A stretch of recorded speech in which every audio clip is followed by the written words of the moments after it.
Olá, amigos, mais uma vez estamos juntos para estudarmos a palavra do nosso Deus na aula de número 113, Palavra Poderosa.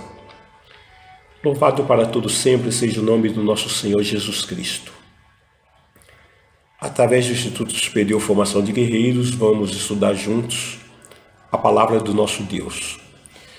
Entendendo que esta aula é parte integrante de um curso de teologia básico, em que todos os temas ministrados temos em apostilas que poderão ser adquiridas através dos contatos oliveira-africa@gmail.com, bispos Antônio Oliveira e Gorete Oliveira.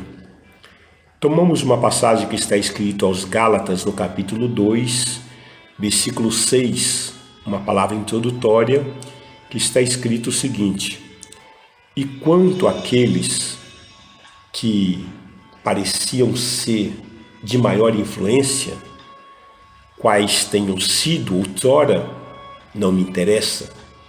Deus não aceita a aparência do homem. Esses digo que me pareciam ser alguma coisa, nada me acrescentaram. Evidentemente, aqui o apóstolo Paulo está trazendo um relato que precisamos ter muito cuidado com aqueles que são estrelas, né? Ou se autodenominam estrelas, os star, né? Aqueles que se denominam celebridades, famosos, preciosos, importantes, pavões eclesiásticos. Então tome muito cuidado, porque esses muitas vezes que acham que são alguma coisa, acaba não nos acrescentando nada. Porque, na verdade, quem nos ensina todas as coisas é o Espírito Santo de Deus. É claro que o Espírito Santo nos usa várias circunstâncias para nos ensinar, para nos preparar, mas toda a honra e toda a glória seja dada ao Senhor. Estamos falando sobre Batalha Espiritual 2, dentro de uma abordagem sobre a oração. A chave é a oração. Aula passada falamos sobre os grandes avivamentos só ocorreram em função da oração do povo de Deus, né? Relatávamos ali o caso de Daniel na Babilônia, e agora nós queremos tomar uma passagem que está em Atos, no capítulo 16, versículos 16 a 18, que está escrito: aconteceu que, indo nós para o lugar de oração, nos saiu ao encontro uma jovem possessa de espírito adivinhador, a qual, adivinhando, dava grandes lucros, ou grande lucro, aos seus senhores. Seguindo a Paulo e a nós, clamava dizendo: estes homens são servos do Deus Altíssimo e vos anunciam o caminho da salvação. Isto se repetia por muitos dias.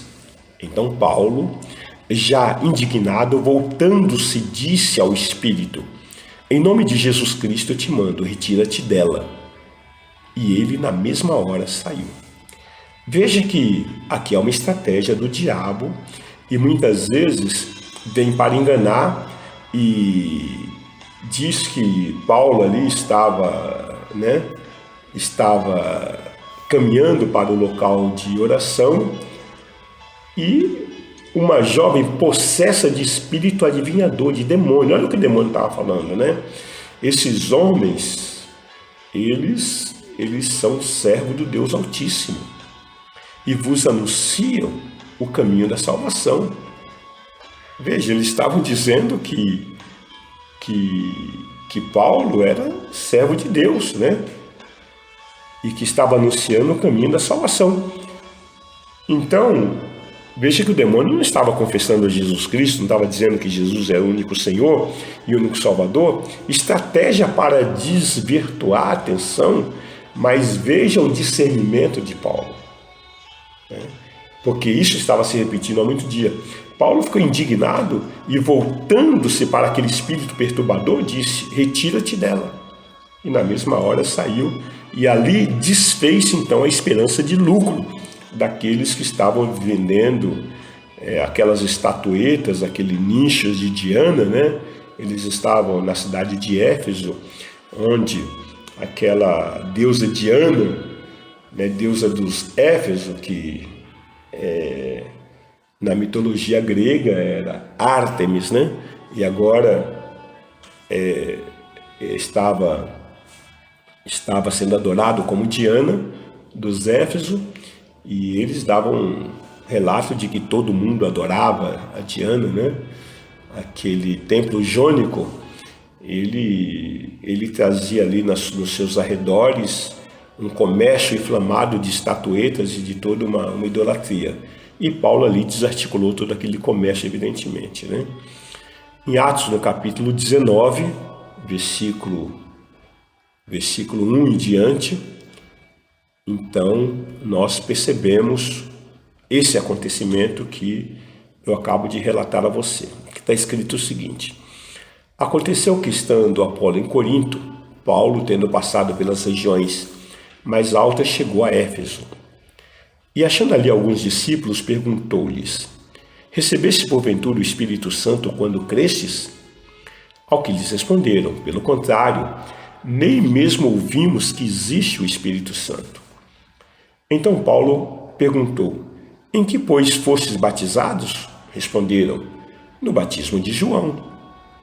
Disse-lhe Paulo: João realizou o batismo de arrependimento, dizendo ao povo que crescem naquele que vinha depois dele, a saber, em Jesus. Eles, tendo ouvido isto, foram batizados em o nome do Senhor Jesus. E impondo-lhes Paulo as mãos, veio sobre eles o Espírito Santo. E tanto falavam em línguas como profetizavam. Eram ao todo uns 12 homens. Durante 3 meses, Paulo frequentou a sinagoga, onde falava ousadamente, dissertando e persuadindo com respeito ao reino de Deus. Visto que alguns deles se mostravam empedernidos e descrentes, falando mal do caminho diante da multidão, Paulo, apartando-se deles, separou os discípulos, passando a discorrer diariamente na escola de Tirano. Durante isto, ou melhor, durou isto por espaço de 2 anos, dando ensejo a que todos os habitantes da Ásia ouvissem a palavra do Senhor, tanto judeus como gregos. E Deus, pelas mãos de Paulo, fazia milagres extraordinários, a ponto de levarem aos enfermos lenços e aventais do seu uso pessoal, diante dos quais as enfermidades fugiam das suas vítimas e os espíritos malignos se retiravam. E alguns judeus exorcistas ambulantes tentaram invocar o nome do Senhor Jesus sobre possessos de espíritos malignos, dizendo: esconjuro-vos por Jesus, a quem Paulo prega. Os que faziam isto eram 7 filhos de um judeu chamado Seva, sumo sacerdote. Mas o espírito maligno lhes respondeu: conheço a Jesus e sei quem é Paulo, mas vós quem sois? E o possesso do espírito maligno saltou sobre eles, subjugando a todos. E de tal modo prevaleceu contra eles que, desnudos e feridos, fugiram daquela casa. Chegou esse fato ao conhecimento de todos, assim judeus como gregos, habitantes de Éfeso. Veio temor sobre todos eles e o nome do Senhor Jesus era engrandecido. Muitos dos que creram vieram confessando e denunciando publicamente as suas próprias obras. Também muitos dos que haviam praticado artes mágicas, reunindo os seus livros, os queimaram diante de todos. Calculados os seus preços, achou-se que montavam a 50.000 denários. Assim, a palavra do Senhor crescia e prevalecia poderosamente. O que nós percebemos aqui é que esse grande avivamento, essa desarticulação do comércio de estatuetas, da idolatria operante em Éfeso, né?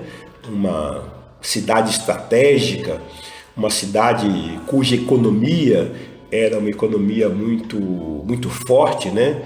Muito chamativa, de um bom resultado, mas aqui Paulo chega para pregar o evangelho, para estabelecer o reino de Deus, e encontra grande resistência de demônios operando ali naquela cidade, através daquele templo jônico, através daquela circunstância em que Diana, né,